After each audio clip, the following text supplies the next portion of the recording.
What you'll see every Miele canister come with is some sort of bare floor brush. That's a canister vacuum's primary job, is to clean bare floors, whether it be wood, tile, linoleum, and the like. What classifies something as a floor brush is that it has soft bristles down below. If you think of the old-fashioned way, think of how you would broom your bare floor. Well, the premise is still the same. Tools must always have something to contact the surface you're trying to clean so that it can loosen the dust that's there. A floor brush does that with nice soft bristles that are physically contacting the floor, brooming as you go along, where this vacuum suction is taking away what you've loosened at the exact same time. This way, you don't have the disruption that you would with brooming. But what's important is the bristle pattern. Not only the material, softer is always better in order to get more action and to keep from scratching, but it does need to be firm enough to support the head itself so that it doesn't squash down and scrape. But this bristle pattern is extremely, extremely important.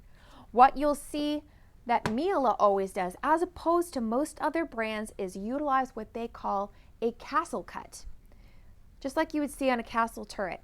What that's accomplishing is allowing brooming action to happen, touching the floor, while there's gaps spaced all along so that the air can get through and move all that loosened dust down into the tube to be sucked away into the vacuum's containment system. If you don't have air gaps, what you have is a suction cup, and that is not very effective.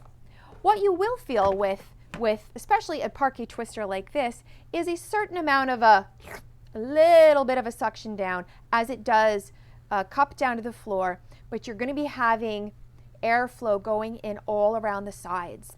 In some cases, you might see material flying into it when you get nearby.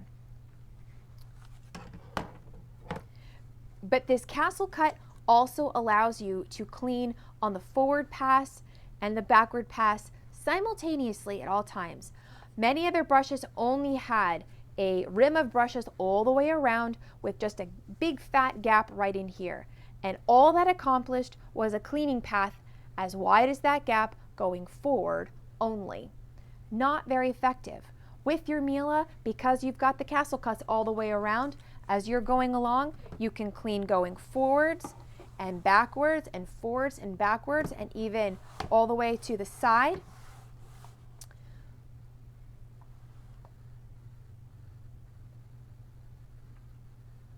Without having to do this, go to the next.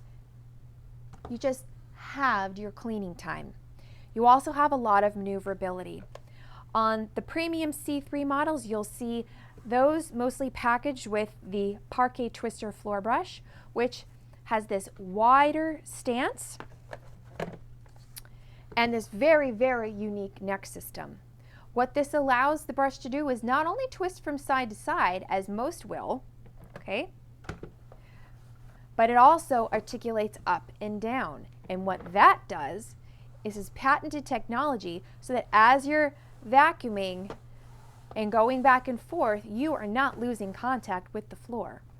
Very, very important. It also gives it the unique ability to twist, such the name, in a way that's so much more maneuverable and easy to get around even the tightest, most inconvenient spaces. Turn your wand all the way to the side, lay it down, and now you can shoot in between those chair legs, between the dresser, and sweep from side to side to clean what you would normally have a very difficult time doing.